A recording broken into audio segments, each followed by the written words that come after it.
Sarah's heart shattered as she watched them together. She felt as if she had been split open, her chest hollowed by a pain she'd never known. Her mind raced, searching for answers, excuses, anything to soften the blow. Maybe it was just a friend, a misunderstanding. But the tenderness in Frank's expression told her all she needed to know. This woman wasn't just a friend. She was someone who had taken her place. Unable to bear it any longer, Sarah turned away, stumbling down the street, her vision blurred by tears. She didn't know where she was going. She just knew she had to get away, had to escape the reality of what she had just seen. The bustling sounds of Lagos faded into a dull roar as her thoughts spiraled, memories of their life together flashing before her eyes. The laughter, the late-night conversations, the promises they had made. How could it all have been a lie? She found herself in a quiet park, the city lights flickering through the trees.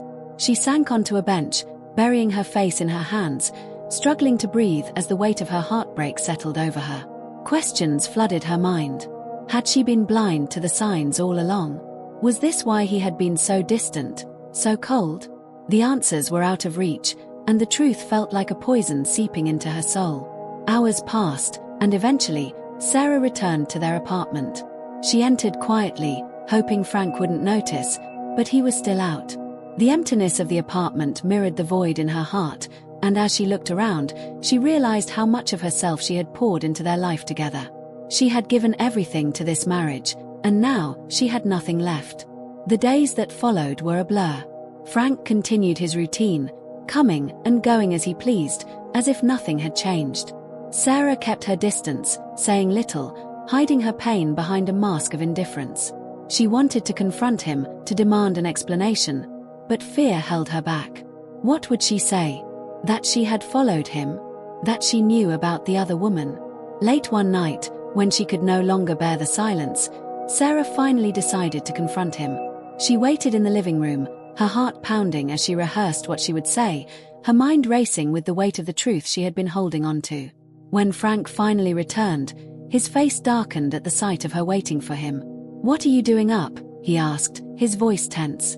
"We need to talk, Frank," she replied, her voice steady, though her hands trembled. He sighed, running a hand through his hair. "Sarah, it's late. Can't this wait?" "No," she said firmly, surprising herself with the strength in her voice. "I know, Frank. I know about her." The words hung in the air, heavy and unyielding. For a moment, Frank's face showed shock, a flicker of guilt. But then, just as quickly, he regained his composure, his expression hardening. "I guess you finally figured it out," he said coldly, his voice void of remorse. "Maybe this is for the best, Sarah. Maybe now you'll understand why I've been distant." Sarah's hands clenched into fists. "I don't understand, Frank. I loved you, I gave up everything for us, and you just threw it all away." Frank shrugged, his indifference like a knife twisting in her chest. "Sometimes, things just don't work out. Maybe we made a mistake coming here, trying to change too much too fast." Her heart ached as she realized he was unwilling to even fight for their marriage. She had always imagined love as something worth fighting for, but standing here now, she felt the bitter truth settle in. Frank didn't see it that way. As Frank turned away, ready to leave her standing alone in the wake of his betrayal, Sarah made a decision. She wouldn't beg, wouldn't plead. If he wanted to walk away, she would let him, but she would no longer carry the weight of his deception. In the stillness of the apartment, Sarah watched Frank's retreating figure, a mix of heartbreak and steely resolve coursing through her. She was done pleading, done waiting for a love that had already left her. She felt an unexpected surge of strength as the realization settled in. She didn't need to stay tethered to someone who had betrayed her. The next morning, Sarah began packing her belongings. She moved slowly, carefully, taking only what was hers, each item a reminder of the dreams they'd once shared and the person she had been before all this. She was determined to rebuild her life, to start fresh, and Lagos, once a symbol of their new beginning, would now become the stage for her own rebirth. As she packed, her phone buzzed. It was Lisa, checking in as usual. Sarah hesitated, but then answered, her voice wavering as she said, "I'm leaving him, Lisa." There was a brief silence on the other end before Lisa replied, her voice filled with empathy and relief. "I'm so proud of you, Sarah. You deserve so much better." They spoke for a while, Lisa encouraging her, reminding her of the strength she had forgotten she possessed. By the time the call ended, Sarah felt a glimmer of hope, a small spark of courage that had been buried under layers of pain.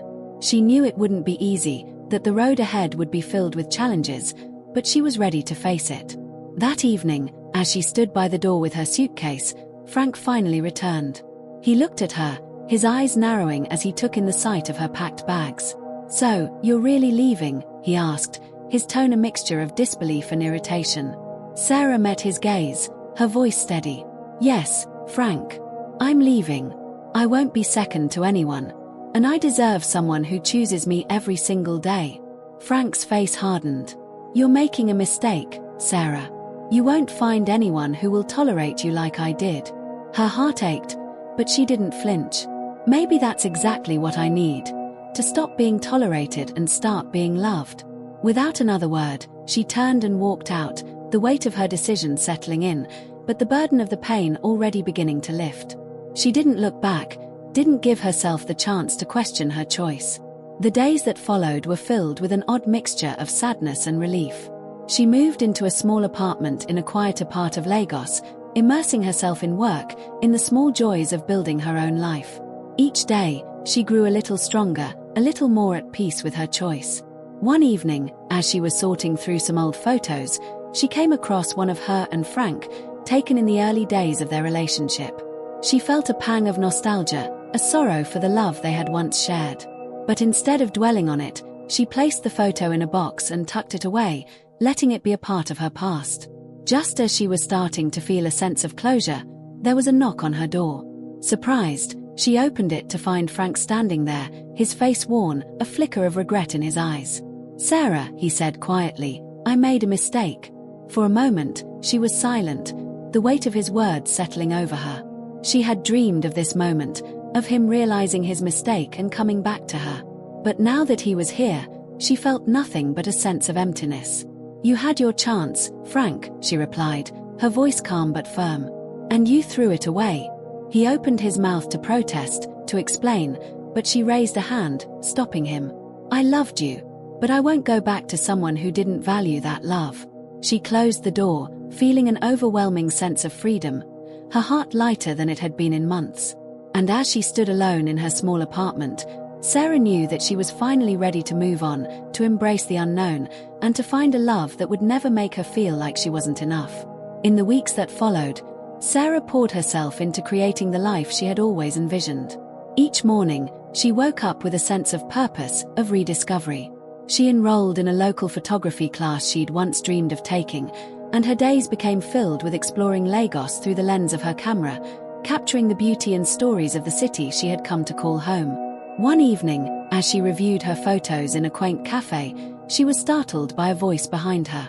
"Mind if I take a look?" Sarah turned to see a man with warm eyes and an easy smile. He introduced himself as David, a fellow photography enthusiast. They began talking, and what started as a casual exchange of tips on lighting and angles soon turned into hours of conversation. They discussed everything from photography to their favorite spots in Lagos, laughing over shared stories and discovering a natural connection that felt both comforting and new. Days turned into weeks, and Sarah found herself meeting David more often, exploring the city together, finding beauty in the most unexpected places. He encouraged her to look deeper, to see life in its most honest form, a stark contrast to the life she'd led with Frank, where she had often hidden parts of herself to fit into his world. One evening, as they walked along the waterfront, David paused, turning to her with a serious expression. "Sarah, you're an incredible woman.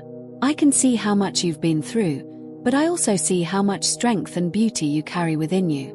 His words touched her deeply. She had spent so long feeling invisible, overlooked, and hearing someone acknowledge her strength felt like a balm to her wounded heart.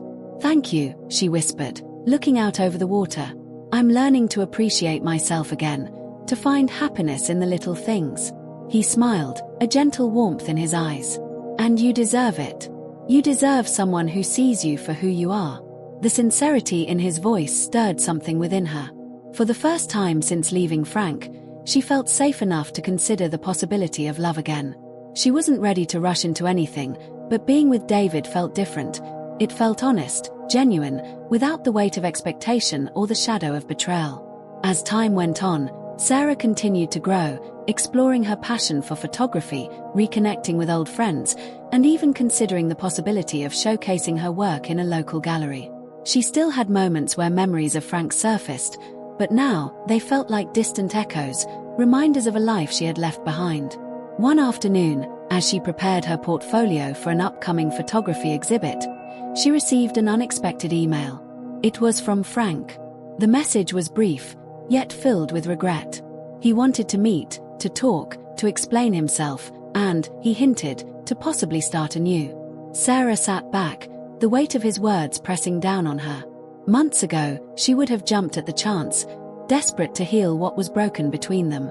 But now, as she stared at his message, she felt only a quiet acceptance. She had come too far to go back. She replied with a simple message. "I've moved on, Frank. I wish you peace and happiness. But I can't go back to that life." As she hit send, a sense of finality washed over her. She was done living in the shadow of her past, done holding on to a love that had never truly been hers. That evening, David arrived to take her to her exhibit. As they stood together, surrounded by her work and the faces of friends who had come to support her, Sarah felt an overwhelming sense of peace. She had built this life with her own hands, piece by piece, reclaiming herself in the process. David squeezed her hand, a silent reassurance that he was there for her, and as she looked into his eyes, she knew she was exactly where she was meant to be, free, whole, and ready to embrace whatever the future held.